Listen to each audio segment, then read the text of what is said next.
Good evening, everyone. Joining us at 8:06 for this edition of Wave Extra on your Friday, June 27th. I'm Jose Susana. Glad you could make it in to chat and connect with us, whether you're doing that on the Wave Now app on your smart TV or all our different social media channels, Facebook, X, YouTube, Twitch. Always appreciate you checking in with us. Big headlines for the day, of course. Among them, the latest we heard from testimony inside the courtroom down in Bowling Green pertaining to Brooks Houck's trial and Joseph Lawson's trial and Crystal Rogers' disappearance. And a couple other big local stories that, of course, we're continuing to follow and flesh out as we head into the weekend. Of course, hoping you're also staying cool out there. I know we've been talking about some of this sticky, uncomfortable heat, trying to stay hydrated. Of course, that'll be a story related to something we've been covering through the morning, afternoon, and into the evening.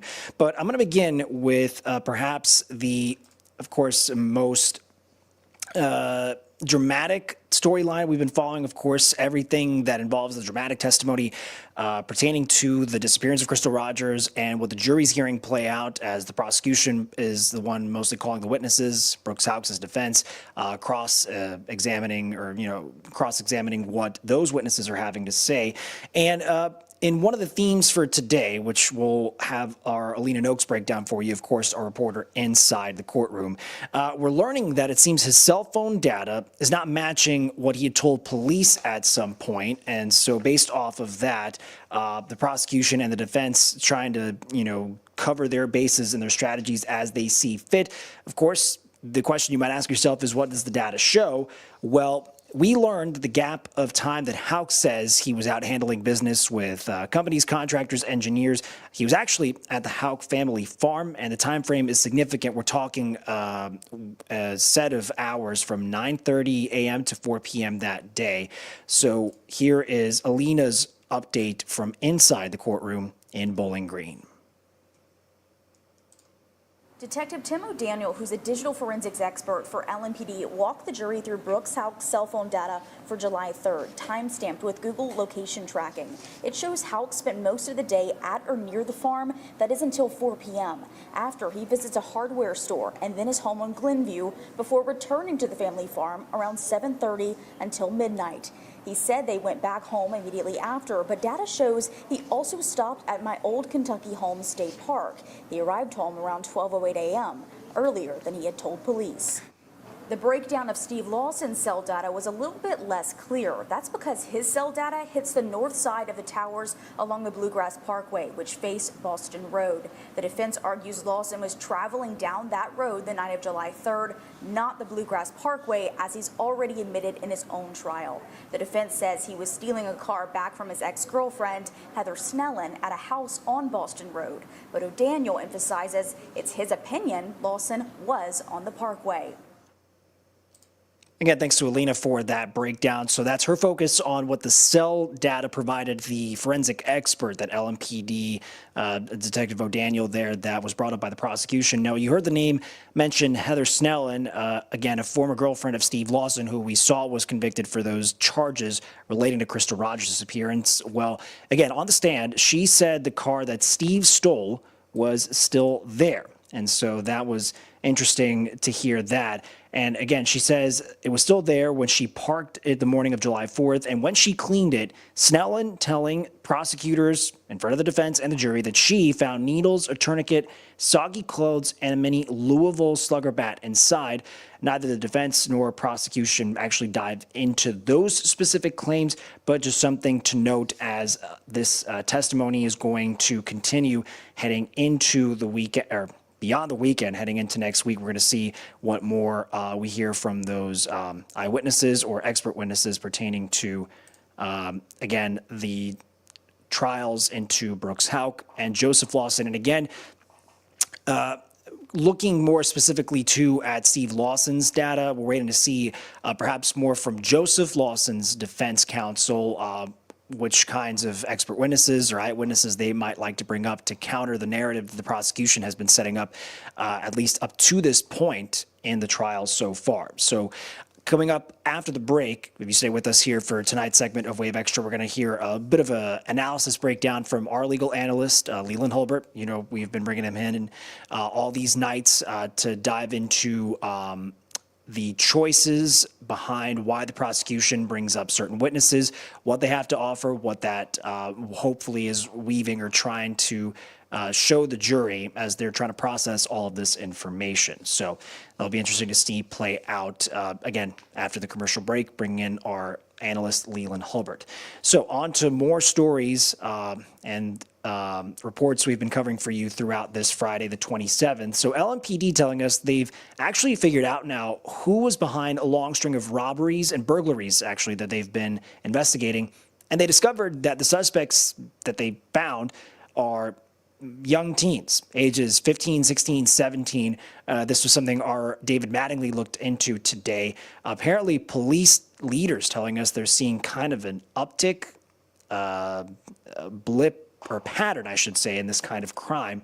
And the way LMPD describes it, unsupervised teenagers, they have a lot of time on their hands. So we see kind of what they're getting at in these summer months when these teens and many other kids are out of school, but they're getting into a lot of trouble, it seems, based on police's account. We're going to take you to the scene to some of that where they've been investigating and where the burglaries have happened. So in one case, it was a search warrant at a house on Barfield Road in PRP. It turned up a stolen gun and other undescribed items, but officers connected all of this to 3 teens, they say, all of them boys, but they're now charged in 5 burglaries, and police suspect they could be actually responsible for 20 or more. LAPD says the teens were actually also using stolen cars and picking targets at random. And to reiterate, they say they're seeing actually quite a bit of this kind of crime. It's kind of more of the same that's going on. This juveniles are committing the majority of the crimes that we're dealing with. It probably does have a lot to do with it being summertime and school being out and them having a lot of free time on their hands. As for more details we learned from police, they tell us 2 of the 3 teens in these cases are actually brothers. Together, the suspects now face burglary, firearm charges after they allegedly also stole a gun from a package that was being shipped. So we'll, of course, follow this particular story as we learn any more updates. Okay, now bringing you to another story pertaining to the heat. We're all, trying to manage through, trying to stay cool, of course, inside. You could avoid, being out doing any rigorous exercise during the worst times of the day, around noon and heading into those really, dangerous sort of hours when the hot afternoon sun is right overhead. Well, UPS workers here at home in Louisville, they're actually calling on their superiors in the company to follow through on promises that they say would protect them during this kind of intense heat. Actually, today, union members with UPS decided to meet to hold a rally to voice their concerns. And I'm going to show you some video of what we were able to take a look at when it comes to the meeting that they had. Yeah, they say that UPS is not apparently honoring terms of their 2023 union contract, so technically pretty recent contract. One of the items in the agreement is that new delivery trucks have to have air conditioning. Older models do not. But the workers claim the company isn't buying those new trucks and that their training isn't enough to deal with the current heat and humidity. We've recorded temperatures in the back of those trucks at like close to 130 degrees. And for some of these guys that live around here in town, they spend quite a bit of time in the back of those trucks, and the sweat just rolls off of you. And I think every one of us has experienced some form of dehydration before. Now, one driver says some of the workers had actually recorded temperatures up to 130 degrees in the back of some of these trucks. They also say that they had 6 people this week go home or call in from work because they were dealing with heat-related stress. And so it shows you a bit of the impact, I guess, there. And of those who had to call or call from home to call out sick, 3 of them apparently actually needed extra medical attention. So the stakes of what's involved there. Now, at the same time, UPS did respond to our request for comment on what this rally implied and why the union members were meeting to voice their concerns. The company telling us they consistently distribute cooling gear and special clothes to the workers along with jugs of water and ice. The company also telling us that they are installing air conditioning in new vehicles, so stressing that whenever those new vehicles are being bought and working to add them to old ones as quickly as possible, on top of what we learned was giving workers 10-minute breaks during those shifts. So we'll, of course, see how this particular matter is resolved, and that might determine, or we might have to wait for this particular heat wave to dissipate, and just be able to leave our neck of the woods and see if hopefully that fares a little bit better for drivers and those having to work in these pretty strenuous conditions out there. Okay, we're going to take a quick commercial break, and coming up after that, we're going to hear, as I mentioned before, more deep analysis into today's testimony and the key characters who brought up their eyewitness accounts. We're going to dive into that with our legal analyst, Leland Hulbert. Take a quick break. Be right back. So don't go anywhere.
Good evening, everyone. Thanks for joining us for this part of tonight's Wave Extra. Once again, joined by our legal analyst and attorney, Leland Hulbert. And Leland, of course, following this last day of the week for the testimony we've been breaking down and listening to, Leland. And heading into tonight, and as we go forward into next week, I just wanted to get your take on perhaps the testimony we heard from two witnesses in particular, whatever they're contributing to the narrative that either the prosecution or the defense is going to try to, present to the jury. I wanted to start with you, though, on this woman. Her name is Heather Snellen. We learned she happened to be one of Stephen Lawson's ex-girlfriends. Of course, Stephen Lawson, a known entity as far as this whole case has been concerned. But interesting in the questions and the answers she gave to prosecution, and then what the defense was trying to say about her. What stood out perhaps most to you about the things she was saying to the jury? Well, it seems like, they're trying to tie up the Lawsons and Houcks together, and they're trying to prove how they're interrelated and where these cars were and what their activities were that night, the night before, during the disappearance, and then the next morning.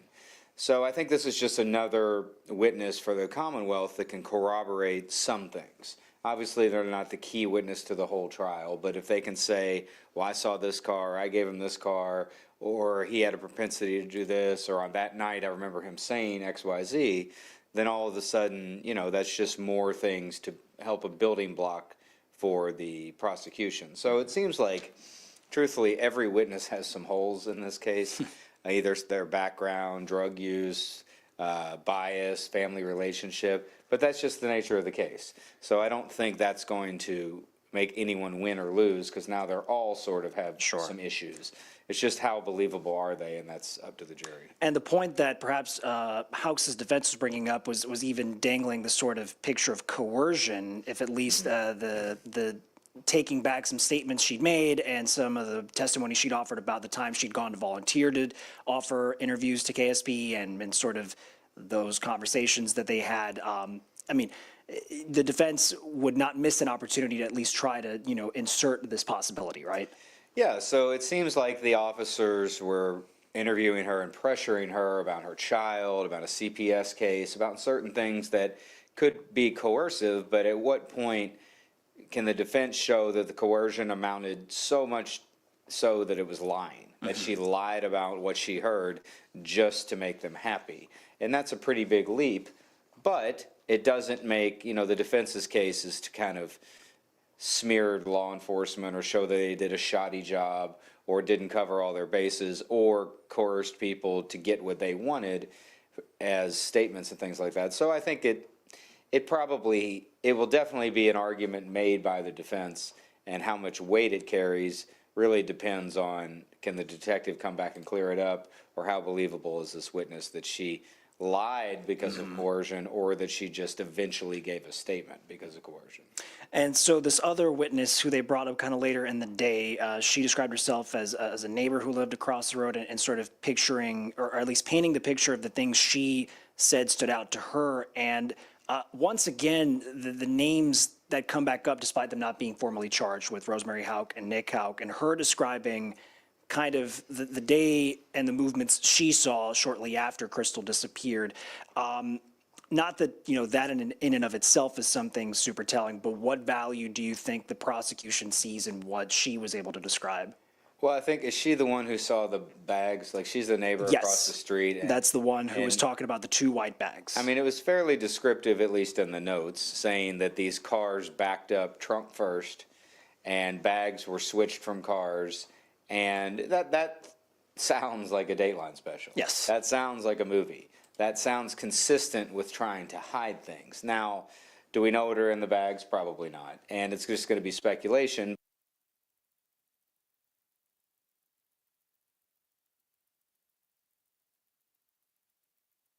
She lied about what she heard just to make them happy. And that's a pretty big leap, but it doesn't make, the defense's case is to kind of smear law enforcement or show that they did a shoddy job or didn't cover all their bases or coerced people to get what they wanted as statements and things like that. So I think it will definitely be an argument made by the defense, and how much weight it carries really depends on, can the detective come back and clear it up, or how believable is this witness that she lied because of coercion, or that she just eventually gave a statement because of coercion. And so this other witness who they brought up kind of later in the day, she described herself as a neighbor who lived across the road, and sort of picturing, or at least painting the picture of the things she said stood out to her. And once again, the names that come back up, despite them not being formally charged, with Rosemary Hauk and Nick Hauk, and her describing kind of the day and the movements she saw shortly after Crystal disappeared. Not that, that in and of itself is something super telling, but what value do you think the prosecution sees in what she was able to describe? Well, I think, is she the one who saw the bags? Like, she's the neighbor across the street. That's the one who was talking about the 2 white bags. I mean, it was fairly descriptive, at least in the notes, saying that these cars backed up trunk first and bags were switched from cars.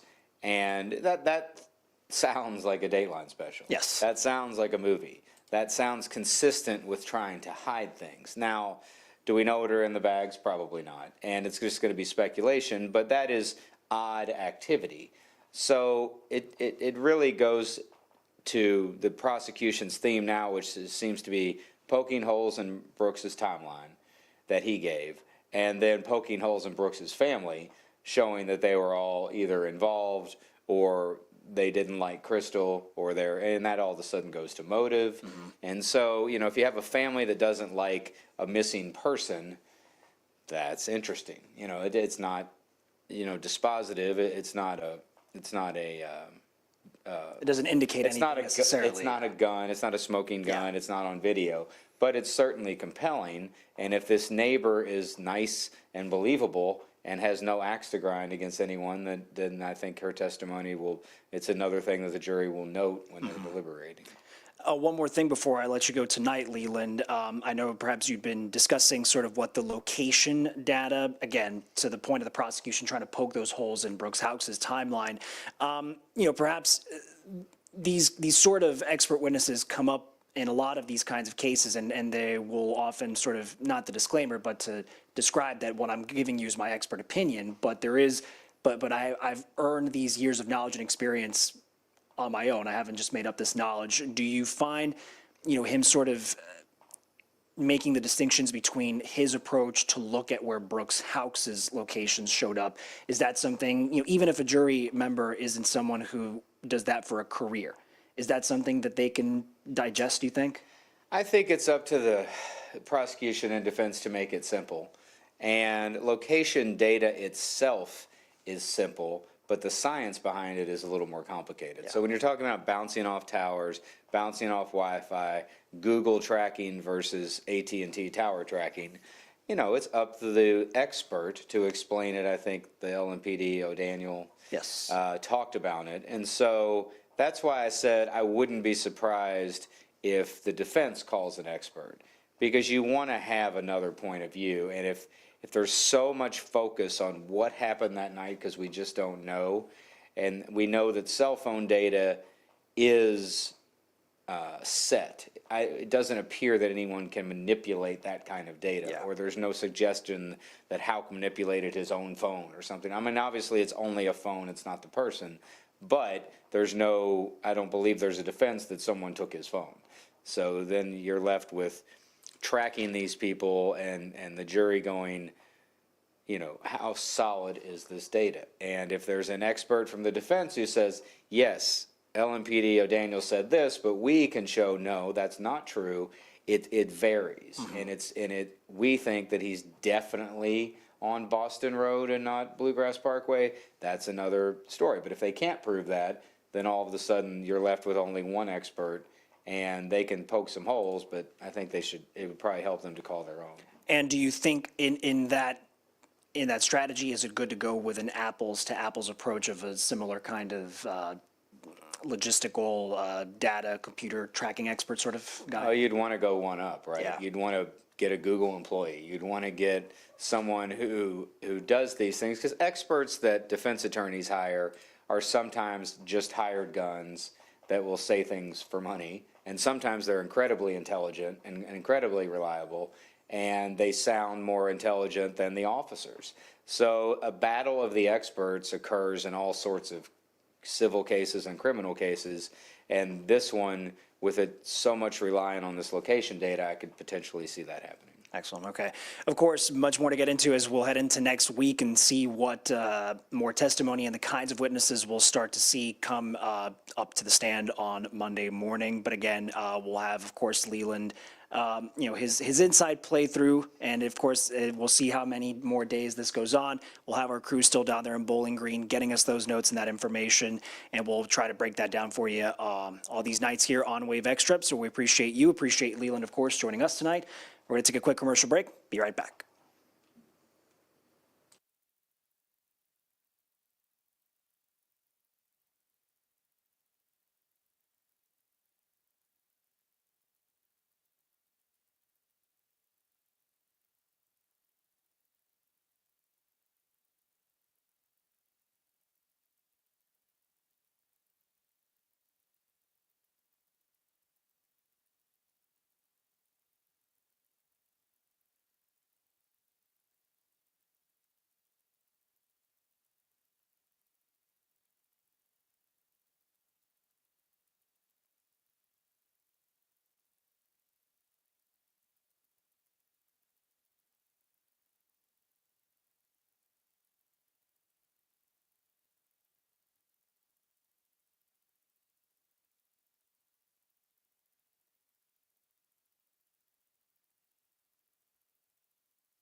All right, everyone, welcome back. 8:31 on this evening for Wave Extra. What you're looking at is a big up positive for U of L basketball, getting this boost not from a new recruit, but a player who is already on the team. And this was brought to us as an update by our Kendrick Haskins.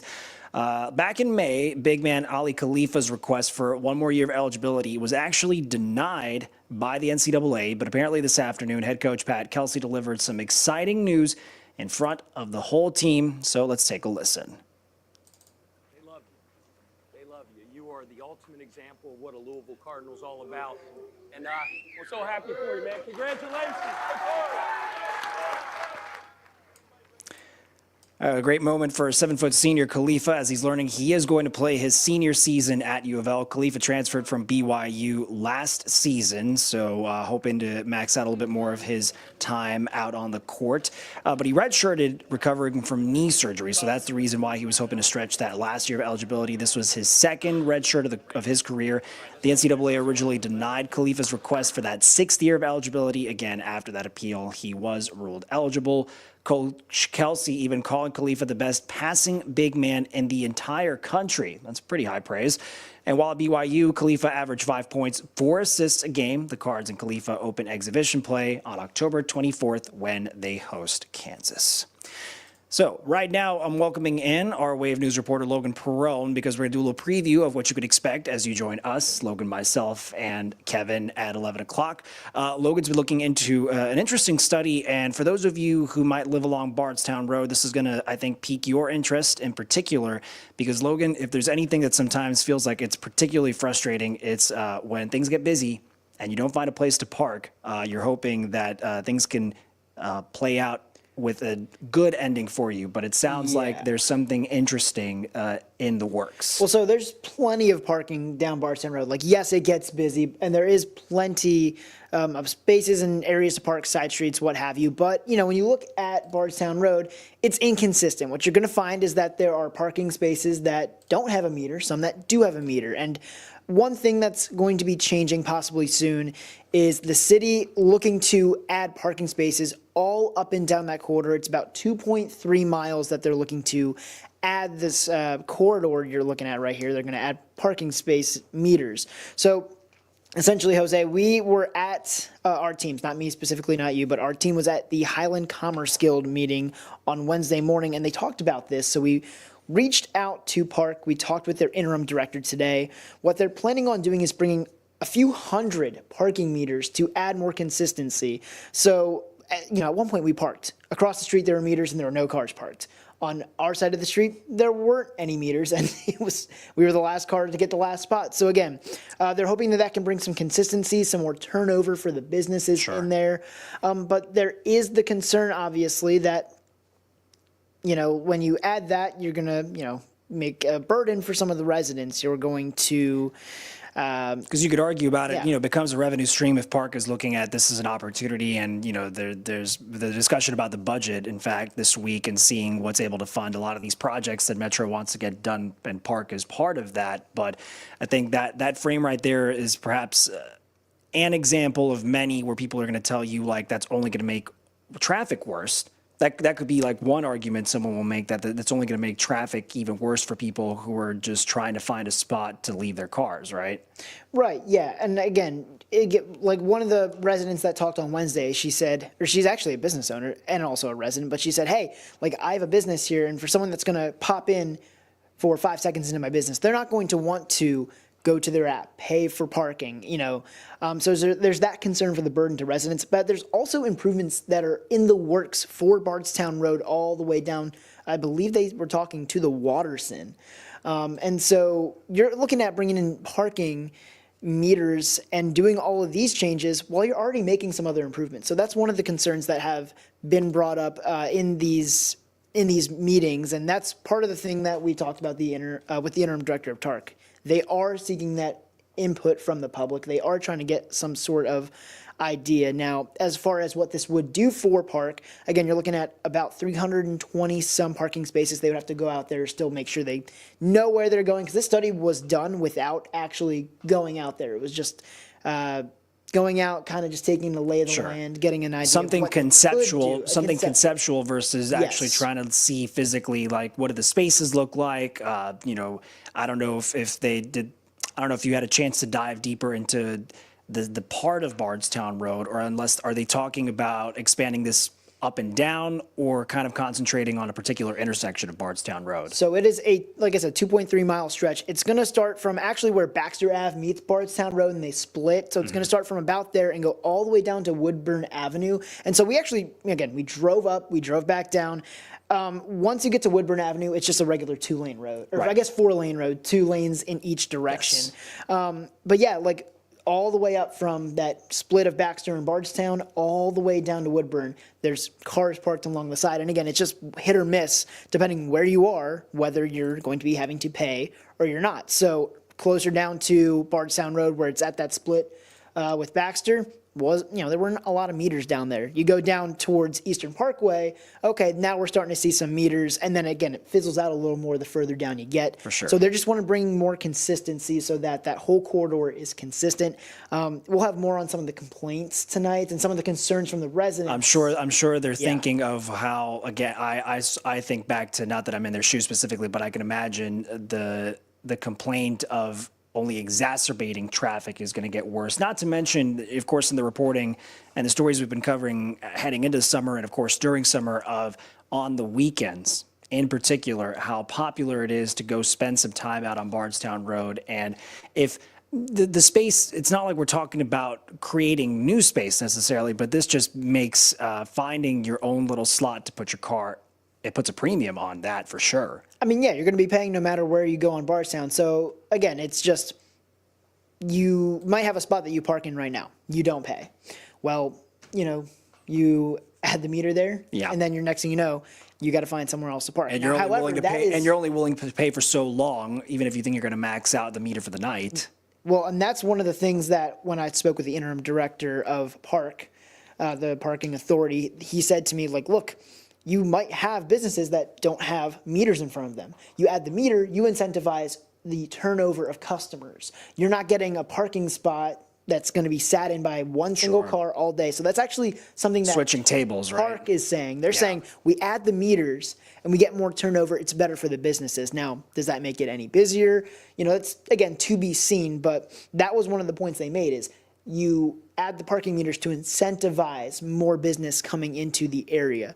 Now, as far as what the study says, you're looking at $285-ish thousand Okay. every single year in revenue. As far as the startup costs on year one, close to $500 million.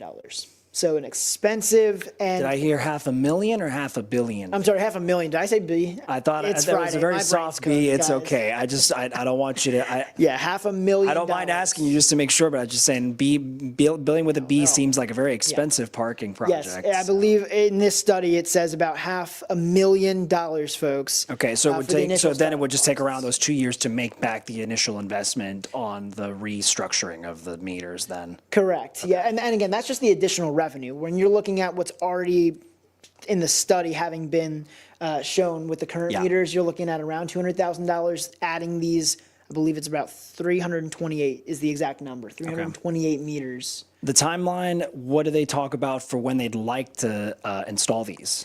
So timeline, as soon as it gets greenlit, you're looking at 3 to 4 months, and that's to put the meters in. That's to put the pay stations in, Okay. because they still want to give people the options, of putting in your credit card or using your Whatever coins and pocket change you might still have I don't in the drink pennies aren't pockets. really a thing anymore, Yeah. right?